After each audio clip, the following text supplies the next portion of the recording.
এমন কিছু মানুষকে অ্যাওয়ার্ড নিতে দেখি, তিনি আসলে ওটার কতটুকু যোগ্যতা রাখেন আমার যথেষ্ট সন্দেহ হয়। যাদেরকে অ্যাওয়ার্ড দিচ্ছে তিনি আদৌ তার সে অ্যাওয়ার্ডের বেলায় যোগ্য কিনা সেটা আগে দেখতে হবে। একটি অ্যাওয়ার্ড মানে কি, আমাকে নিজেকে আরও অনেক বেশি পরিমিত, অনেক বেশি শালীনিত হতে হবে। এটা মেনটেন করা খুবই দুরূহ ব্যাপার। অ্যাওয়ার্ডটা আমাকে অনেক কিছু শেখায়। অ্যাওয়ার্ড শো আসলে অ্যাওয়ার্ডটা তো বেসিক্যালি আমার কাছে যেটা মনে হয় অনেক ভারী, অনেক ওজন।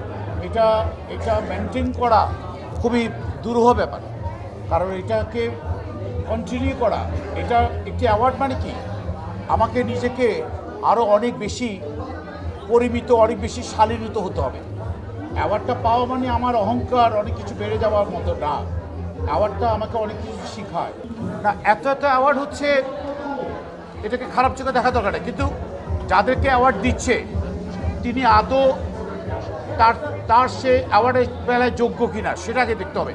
যারা অ্যাওয়ার্ড দিচ্ছে তাদেরকেও কী শব্দ বলবো, যারা অ্যাওয়ার্ড নিচ্ছে তাদেরকে কী শব্দ বলবো আপনারাই বুঝে নিলে ভালো হয়। তবে আপনার কথার সাথে যদি আমি কথাটা এইভাবে বলি, আপনারা কাকে অ্যাওয়ার্ড দিচ্ছেন? অ্যাওয়ার্ডটা আরও বড় বড় অ্যাওয়ার্ডগুলো হয়, সেখান থেকে শেখা উচিত। এমন কিছু মানুষকে অ্যাওয়ার্ড নিতে দেখি, তিনি আসলে ওটার কতটুকু যোগ্যতা রাখেন আমার যথেষ্ট সন্দেহ হয়। আমি শুধু এতটুকু বলবো, এটা আমাদের জন্য অশনি সংকেত। তাহলে আমি শুধু তো অভিনয় করছি না, আমার সাথে ক্যামেরা আছে, ক্যামেরা অ্যাসিস্ট্যান্ট আছে, প্রোডাকশন বয় আছে, প্রোডাকশন বয় অ্যাসিস্ট্যান্ট আছে, আমার কালিগরা আছে, বিভিন্ন ধরনের আর্টিস্টরা আছে, পরিচালক আছে, প্রযোজক আছে, টেলিভিশন কর্তৃপক্ষ আছে, যারা প্রচার করবে তারা আছে।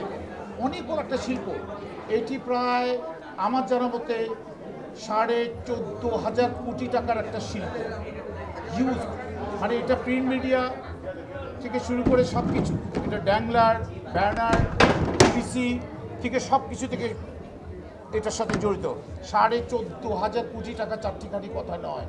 সো দ্যাট এটা অনেক বড় একটা শিল্প। এই শিল্পটা যদি অচিরে ধ্বংস হয়ে যায়, যেভাবে পুলিশ আসছে, সেটা অশনি সংকেত।